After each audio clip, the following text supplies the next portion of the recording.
walaupun berdua, Bapak dengan plus kedua adalah Bapak kepala sekolah itu sendiri, atau Bapak sebagai guru, atau Bapak sebagai kepala sekolahnya. Nah, konsep MBS tidak berarti terbatas oleh jumlah personal. Ya.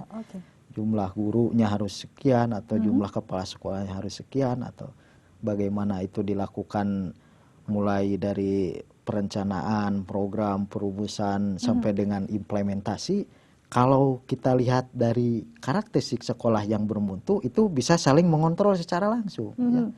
Ya, cuma berdua misalnya saya membuat perencanaan, Mbak Lita keuangannya misalnya, ini kan bisa kontrol langsung. Ya, gitu kontrol ya. langsung. Itu aspek transparansi bagaimana kepala sekolah terlibat di dalam anggaran belanja sekolah misalnya. Ya.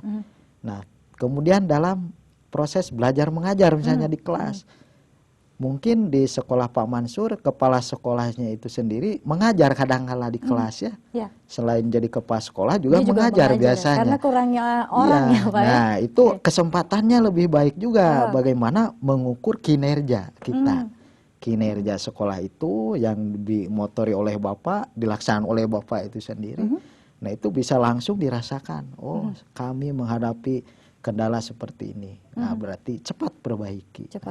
Ini pemanfaatan secara efisiensi SDM yang ada begitu. Bukan berarti Pak Mansur hanya berdua sudah tidak perlu MBS misalnya seperti itu.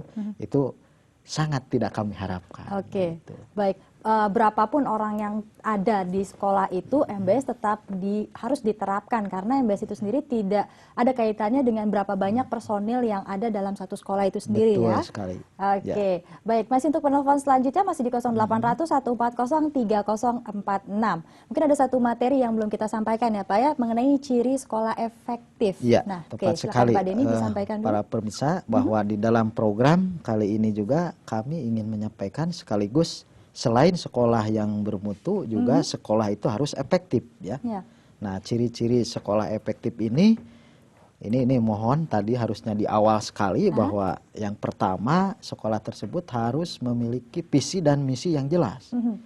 Ya, karena apa tadi efektif, efisien itu merujuk ke mana? Salah satunya adalah ketercapaian visi sekolah.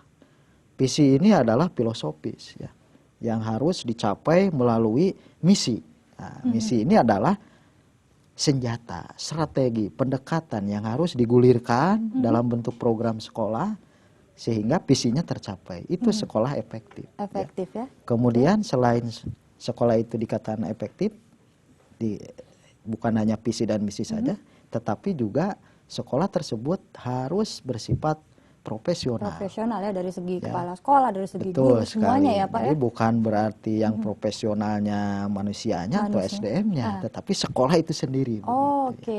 Nah ini ciri sekolah efektif yang kedua. Kemudian yang ketiga adalah guru ya, gurunya juga kalau kita tinjau selain kepala sekolahnya ini aspek tenaga pengajar, gurunya. Guru tersebut harus profesional. Tadi sesuai nyambung dengan pertanyaan tadi ada yang bertanya tentang bagaimana tenaga pengajar ini. Baik. Mungkin ada yang lain ya. Pak? Kita jelaskan secara kemudian singkat saja. Yang keempat bahwa kurikulumnya yang luas tetapi seimbang. Maksudnya ada muatan lokalnya, ada kurikulum bidang studinya, ada kurikulum tambahan minornya seperti itu. Atau sekarang atau zaman dulu ada kurikulum yang sifatnya ganda ya. Kurikulum adaptif ya, kurikulum KTSP, kurikulum KBK dan sebagainya. Mungkin masih banyak lain ya Pak ciri-ciri sekolah efektif. Nah, karena waktu juga yang terbatas, sebelum kita akhiri acara ini kita berikan dulu kesimpulan dari perbincangan kita hari ini atau tentang tema materi kita manajemen berbasis sekolah. Silakan Pak Denny. Baiklah pemirsa, sebagaimana tadi kita ikuti mulai dari penjelasan awal tentang apa itu konsep MBS sampai dengan beberapa diskusi kecil dengan Bapak dan Ibu atau teman-teman kita yang berada di pelosok tanah air yang sudah melaksanakan MBS itu apakah sudah berhasil atau tidak, bahkan ada kendala hanya 2 orang dan sebagainya.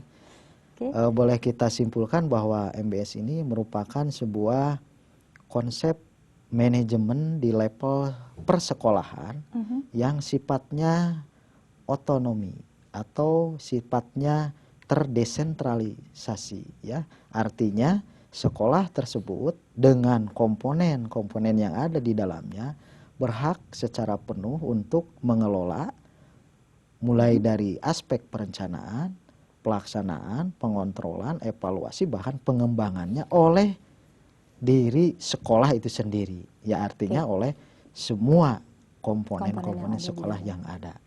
Mungkin itu mengenai kesimpulan yang bisa kita peroleh pada sajian program kali ini. Baik, terima kasih banyak Pak Denny. Dan pemirsa Televisi Edukasi Saluran 2, demikianlah materi kita hari ini mengenai manajemen berbasis sekolah. Dan jangan lupa tetap saksikan siaran pendidikan jarak jauh untuk episode lainnya. Saya Detalia Indriati dan juga Bapak Dedi Darmawan mohon undur diri. Sampai jumpa lagi.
Tahukah kalian bahwa ada sebuah gaya yang tidak tampak yang dapat menghambat gerak dari benda?